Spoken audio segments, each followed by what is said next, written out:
What's up guys? This is my vlog 5. Bakit nga ba ako napunta sa agriculture? Sa totoo lang, first choice ko kasi ay marine engineer. Second choice ko lang ang agriculture. Sa kadahilanan din na financial problem. Kasi konti lang ang pagitan namin ni kuya ko dahil si kuya ko ay nag-aaral sa Centel. Kaya syempre malaking tuition. Kaya siguro nasa isip-isip ko ay mag-adjust na lang ako.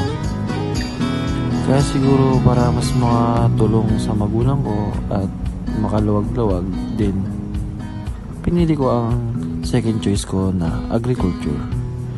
Kasi nung bata ako, grade 2 or grade 3 yata yun, marunong na kasi ako magpaanak ng baboy.